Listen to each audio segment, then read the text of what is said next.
Imagine looking at the most oppressive, backward, completely anti-democratic regime in all of Europe. Right. The ultimate villain of the 19th century. Exactly. And then realizing that this exact place might actually be the birthplace of a global socialist revolution. It is a massive historical paradox, and it's kind of wild to think about. It really is. So welcome back to our deep dive. I am so excited because today we are opening up this huge physical, multi-volume stack of the Marx Engels collected works. It's a heavy stack, literally and figuratively. Yeah, we're focusing specifically on their mid to late 19th century journalism, their letters, all to unpack this crazy geopolitical shift. And just to be super clear right up front, because these texts are obviously highly politically charged, we're just acting purely as your analytical guides here. Right, exactly. We are not here to endorse these 19th century revolutionary views, nor are we taking sides on any modern political spectrum. Definitely not. We're just impartially reporting on the texts. We want to dissect these primary source documents with you, the listener, to see exactly how these authors mapped out the incredibly complex, often totally contradictory board of global geopolitics. Okay, let's unpack this. Because the evolution in their thinking is what makes this so fascinating to me. It really is the core of the whole story. Throughout these early volumes, the Russian Empire is painted as this dark bastion of European reaction, like it is the great oppressor. The absolute villain of the era. Right. But then, by the end of their lives, Marx and Engels were hypothesizing that the ancient, primitive peasant communes inside this massive autocracy might actually serve as a shortcut to socialism. Bypassing the horrors of the Industrial Revolution entirely. Which is just a staggering flip in the script. So to understand how they got there, we have to look at the geopolitical vacuum that Russia was trying to fill. Right? Yeah, you have to set the stage. And that stage is defined by two massive interlocking themes that entirely consume the diplomacy of the era. The first one being what they called the Eastern question. Exactly. The agonizingly slow, chaotic collapse of the Ottoman Empire. And on the other side, you have the formidable, looming shadow of Russian Tsarism, just aggressively expanding its borders, while simultaneously crushing democratic uprisings across the continent. These texts aren't just dry theory. They are this real-time, searing analysis of the secret diplomacy, the military blunders, the economic shifts. They were literally redrawing the map of Europe. But to get it, we really have to go back to 1815. The Congress of Vienna. We are talking about a Europe desperately clinging to this conservative order. Right. The Congress of Vienna is the essential starting point for all of this. Following the absolute chaos of the Napoleonic Wars, the major European powers, so Britain, France, Austria, Prussia, and Russia, they all got together. And they essentially agreed to freeze the political systems and borders of Europe in amber. That's a great way to put it. The reigning monarchs were absolutely terrified of another French Revolution. They just wanted stability above everything else. But that manufactured stability ignored a giant festering reality in the East, which was the steady decay of the Ottoman Empire. Which the diplomats of the time largely referred to as Turkey. Yeah, and Marx and Engels actually described it in the texts as the living sore of European legitimacy. The living sore. It's such a visceral phrase. And the texts reveal this staggering level of ignorance among Western diplomats regarding that living sore. Oh, completely. They were trying to prop up this massive empire, but they had literally no idea what was actually happening on the ground. The dispatches from London and Paris, they weren't based on empirical facts at all. No, they were relying heavily on what the authors call the interested accounts of Greek interpreters, and just highly romanticized, outdated notions of the East. Right, the Phanariotes. I want to dig into that for a second because it's wild. Yeah, the specific interpreters you're referencing, they were elite Greeks living in the Phanar quarter of Constantinople. And they traditionally served as the primary dragomans, like the translators and foreign policy administrators for the Ottoman Sultan. Exactly. Because Western diplomats generally didn't even bother to learn Turkish. Let alone any of the languages of the diverse Slavic populations actually living under Ottoman rule in the Balkans. Right, they interacted almost exclusively with the Ottoman court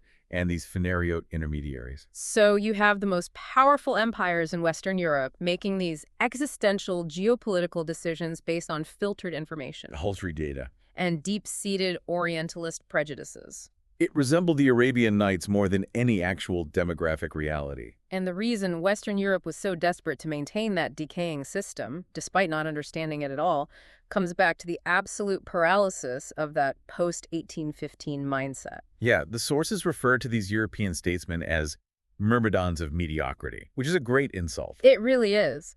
They were holding on to this flawed status quo because they were convinced that if the borders shifted even a single inch, the entire continent would plunge back into the revolutionary terror of a Napoleonic era. Right. If the Ottoman Empire collapses, there's going to be a mad scramble for the Balkans and the vital naval straits, the Bosphorus and the Dardanelles. Exactly. And that would trigger a massive, unavoidable European war. It honestly reminds me of like anxious middle management executives. How do you mean?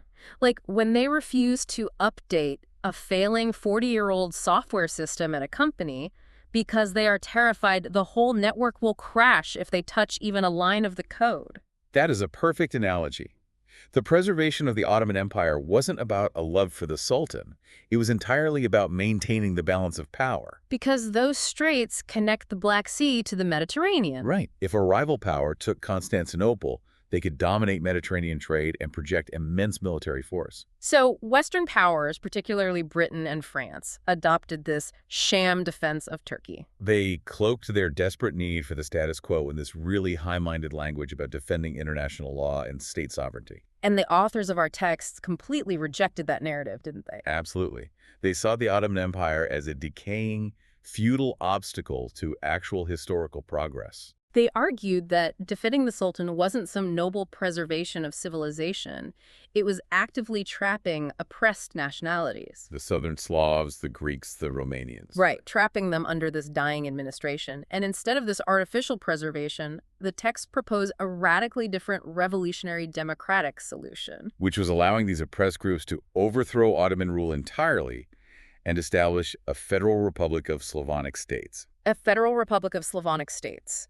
That proposal strikes right at the heart of the conflict between revolutionary theory and imperial diplomacy. It really does. A federation of independent, democratic states in the Balkans would have permanently solved the Eastern Corrosion. By just removing the Ottoman Empire from Europe entirely. Exactly. It would have allowed the local populations to govern themselves, develop their own modern economies, but for the ruling classes in London, Paris, and Vienna. That was their worst nightmare. Totally. A successful democratic revolution in the Balkans could very easily inspire the working classes in their own capitals to head back to the barricades. Which creates this massive opening on the geopolitical board. The West is utterly paralyzed. They refuse to touch the crumbling Ottoman state. They won't let it fall, but they have no idea how to fix it. So a different power one, completely unbothered by the threat of domestic revolution, decides to exploit that weakness. Enter Russian Tsarism. To really grasp the immense, terrifying presence of the Russian Empire in these texts, you have to look at its role in the aftermath of 1848. 1848, the springtime of the peoples. Right. Across the continent, in France, the German states, the Italian peninsula, the Austrian Empire, there were these massive coordinated uprisings. Demanding democratic constitutions, workers' rights, national liberation. And the conservative monarchies were brought to the absolute brink of collapse. But they didn't collapse. No, they didn't. Because whenever a European king was about to lose his throne, Tsar Nicholas II stepped in. The text describes him as the arbiter of Europe's fate. It's wild. When the Hungarian Revolution successfully routed the Austrian imperial forces and actually declared independence, it was an absolutely massive Russian army that crossed the border. They crushed the Hungarian forces and just handed the country back to the Habsburg Emperor. Russia solidified its reputation as the ultimate gendarme, like the heavily armed riot police of Europe. And with the revolutionary tide crushed and all these Western monarchs deeply indebted to his military intervention, the Tsar turned his focus to his primary strategic obsession. The South. Right. Right. Russia was this enormous, expanding land empire, but its geography trapped it.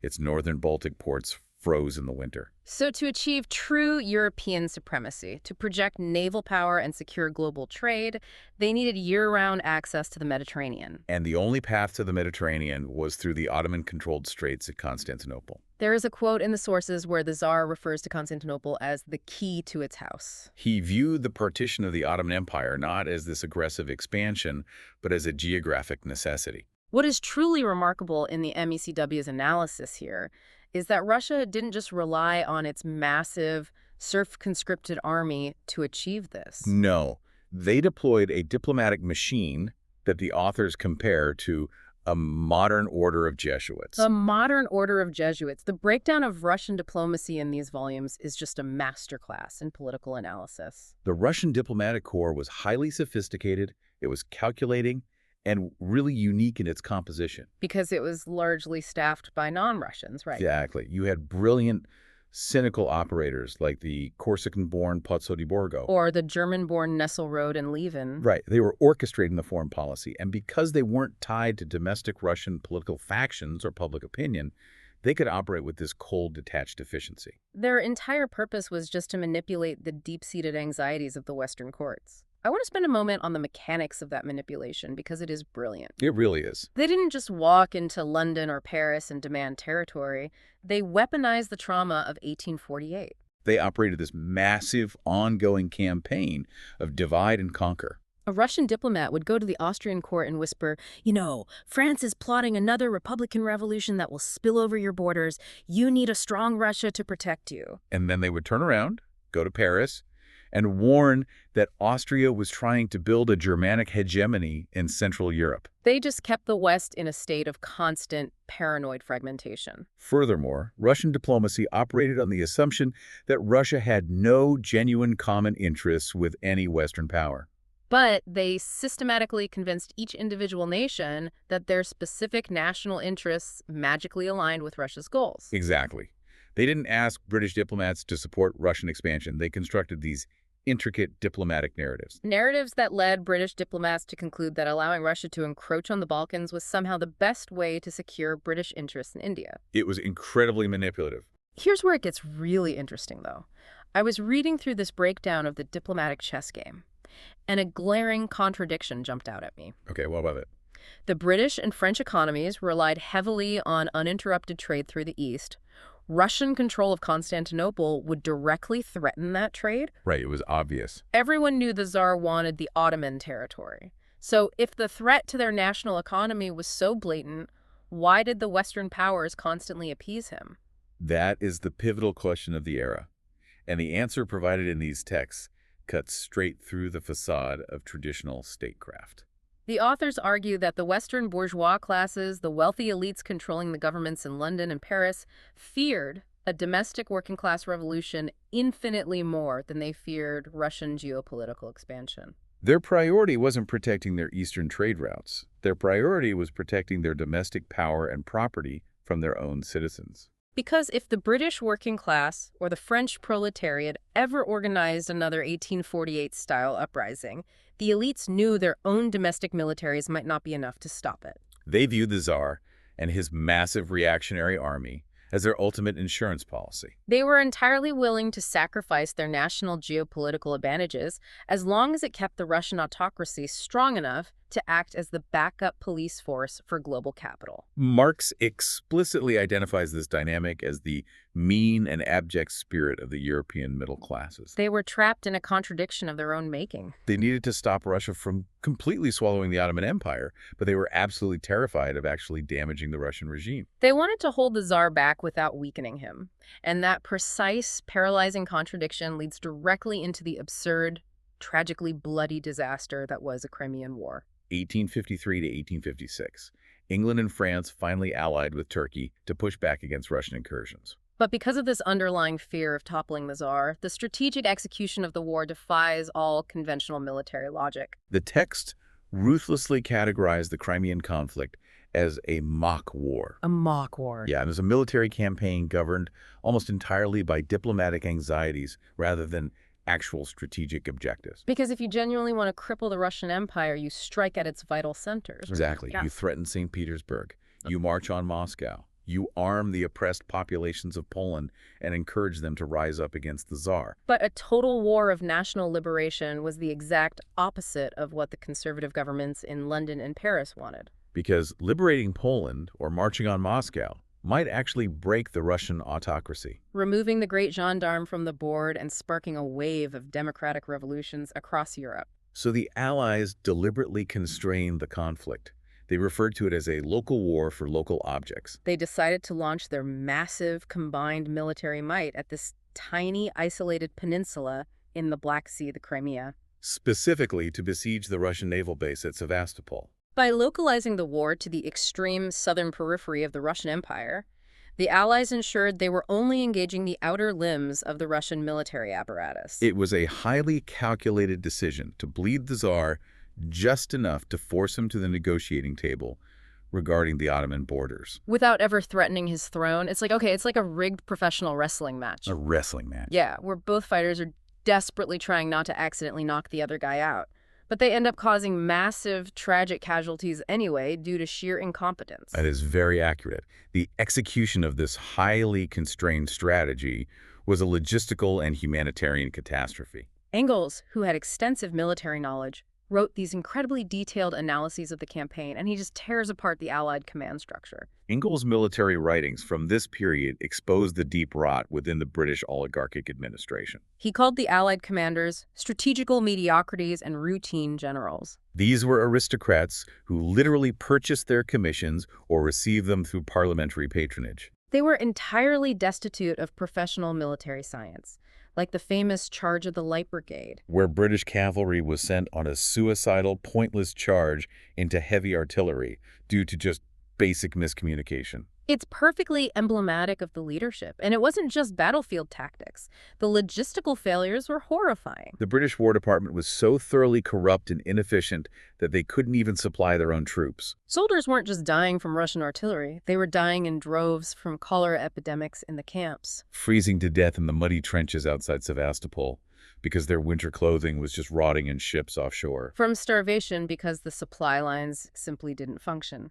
The sources emphasize that the British Army was ruined by administrative negligence. Saved from total annihilation only by the sheer, stubborn bravery of the rank-and-file soldiers. However, the texts are equally scathing in their analysis of the Russian military reality. Oh, definitely. While Engels praises the endurance of the Russian infantrymen, he meticulously dismantles the illusion of Tsarist military supremacy. The Russian army was a serf-owning military system. The soldiers were essentially armed slaves, subject to brutal corporal punishment. And their training reflected the paranoid, despotic nature of the state. They weren't trained for tactical combat. They were trained for parade drill. The Tsarist generals prioritized troops looking immaculate while marching in perfect, rigid formations, mostly just to impress the Tsar in St. Petersburg. But when you put those rigid formations into the muddy, chaotic reality of trench warfare in the Crimea, against the new rifled muskets of the British and French, the system completely collapsed. The Crimean War laid bare the material backwardness of the Russian autocracy. They were fighting on their own territory, yet they couldn't supply their troops because they lacked a modern railway network. They relied on ox-drawn carts moving through miles of mud. They lacked the industrial base to mass-produce modern munitions. The entire archaic, serf-based economy buckled under the logistical pressure of a modern, industrialized conflict. While the soldiers were dying in the mud to preserve this fragile status quo, the political maneuvering happening back in the capitals was incredibly deceptive. The real hypocrisy was happening behind closed doors in London and St. Petersburg. Which is where the authors dive deep into the exposure of secret diplomacy, specifically targeting the British government and Lord Palmerston. Lord Palmerston is a huge central figure in these volumes. He served as both Foreign Secretary and Prime Minister. And he was an absolute master at manipulating public opinion. Marx undertook this painstaking, rigorous analysis of parliamentary records and diplomatic dispatches to expose Palmerston's dual face. In public, Palmerston would stand before Parliament and the British press, portraying Russia as a stabilizing force. He would consistently pledge his most implicit confidence in the honor and good faith of the Tsar, assuring the public that Russia had no aggressive intentions toward the Ottoman Empire. But Marx discovered that while Palmerston was praising the Tsar's honor to the public, he was secretly in possession of documents that proved the exact opposite. The Blue Books. Yes. These documents contained explicit, undeniable proof that the Russian government had concrete plans for the conquest and subjugation of Turkey. Palmerston had caught the Tsar in what the text vividly describes as his naked hideousness. He was reading the secret confessions of Russian ministers actively plotting to carve up the Ottoman territories. Yet he deliberately concealed this information from the British public.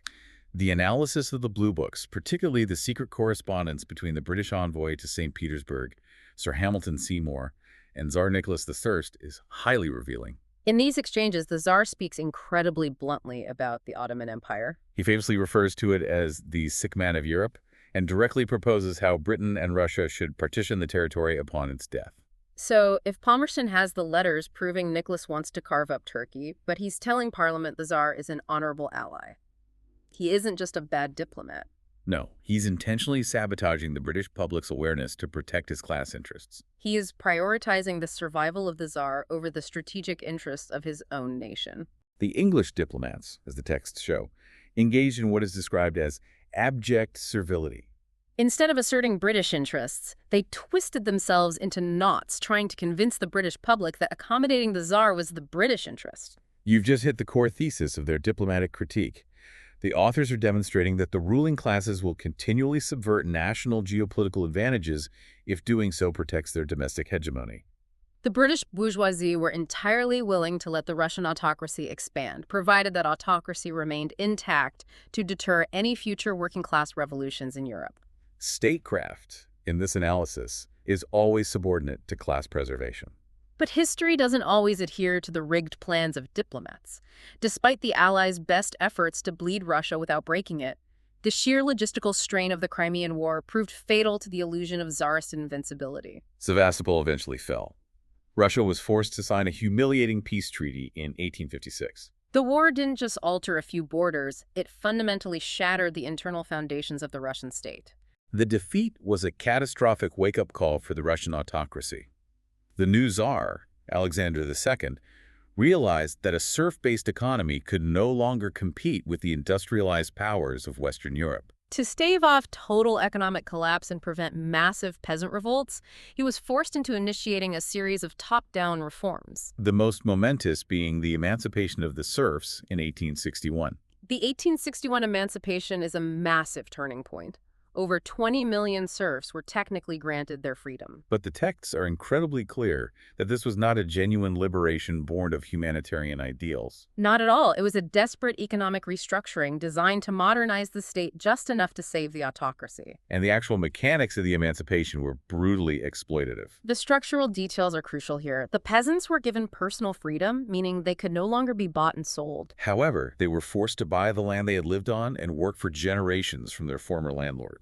And they had to buy it at highly inflated, exorbitant prices, facilitated by massive state loans. This system of redemption payments instantly transformed the newly freed peasantry into an impoverished class of debtors, shackled to the state for decades. So the peasants were free in name, but economically ruined. They felt deeply betrayed, knowing that the land they bled for was being ransomed back to them. This sparked massive, widespread unrest in the countryside. So what does this all mean? It means the unrest triggers a monumental shift in the geopolitical analysis we are following.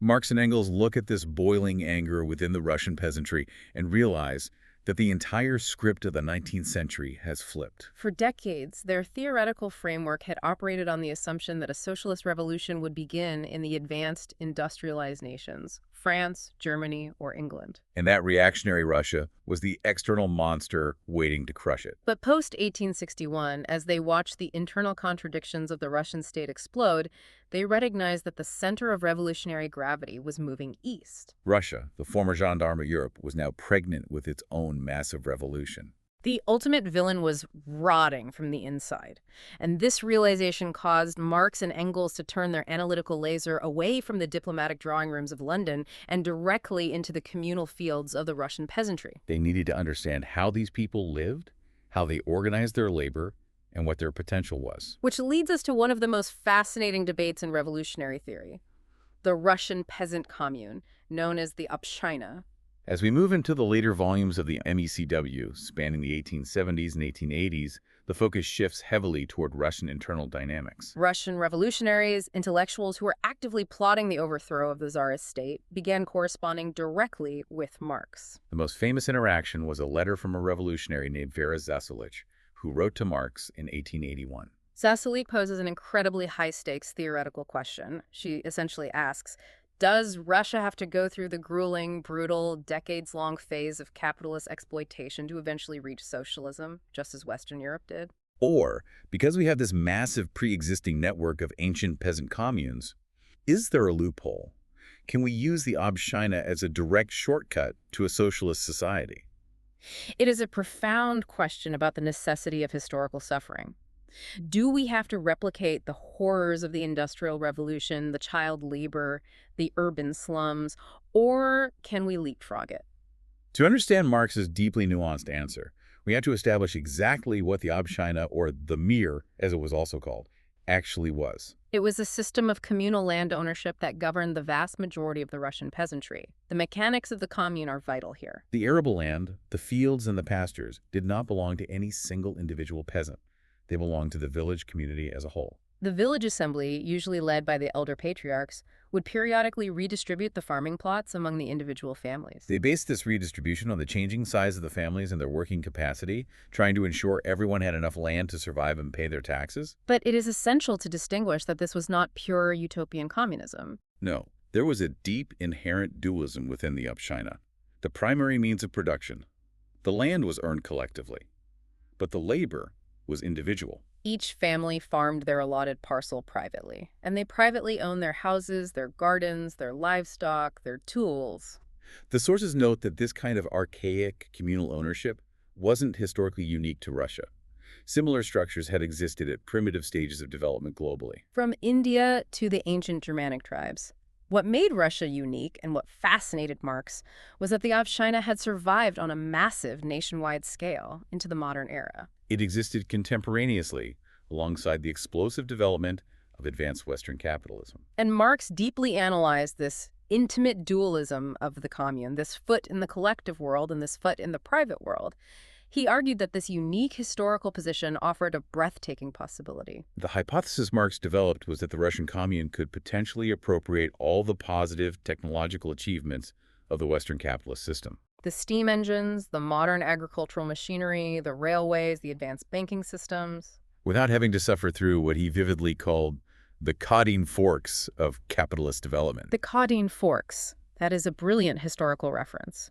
It refers to a battle in ancient Rome in 321 BC, where a defeated Roman army was forced by the Samnites to pass under a yoke made of spears, bowing in utter humiliation and subjugation. Marx uses it as a metaphor for the agonizing, degrading historical torments of capitalist exploitation, the process where peasants are violently stripped of their land and forced into cities to sell their labor for pennies. He is suggesting that maybe, just maybe, Russia doesn't have to walk under that yoke. The concept is historical leapfrogging. By skipping the phase where communal land is privatized, consolidated by wealthy landlords, and the peasantry is destroyed, Russia could theoretically bypass the most brutal phase of primitive accumulation. Because the communal social structure was already in place, it could serve as the direct foundation for a modern, cooperative, mechanized agricultural system powered by Western technology. Okay, wait, I have to push back here. Because reading this theory, it sounds incredibly romantic. Like we are looking at peasants starving in the mud, barely scraping by with wooden plows and saying, look, a ready-made socialist utopia. Right. The Russian peasants were heavily taxed, deeply impoverished, and often completely illiterate. Isn't it naive to suggest this primitive system could just seamlessly absorb steam engines and transition into modern socialism? That is an excellent point, and it's a critique many Marxists of the time leveled. It's one the authors themselves anticipated and addressed directly. They were brutally realistic about the actual material conditions of the commune. The sources stress that the Obshchina, as it existed in the late 19th century, could not magically evolve into socialism on its own. In fact, it was suffocating. The Tsarist state was taxing the communes into starvation to fund its military and pay off foreign debts. Usurers, local loan sharks, and rural merchants were exploiting the peasants mercilessly. Furthermore, the land itself was exhausted due to primitive, unscientific farming techniques. The commune was in a state of severe terminal decay. So it wasn't a utopia waiting to happen. It was a dying institution on life support. Exactly. For this leapfrog theory to work, the commune didn't just need a few tractors. It needed a total political and economic rescue operation. The sources outline that for the commune to survive and transform, Two monumental historical events had to happen, and they had to happen simultaneously. First, there had to be a successful revolution inside Russia to overthrow the oppressive Tsarist autocracy. The state apparatus that was bleeding the communes dry through taxes and redemption payments had to be smashed. The communes needed breathing room to reorganize themselves on a healthy, normal footing. But the overthrow of the Tsar was only half the equation.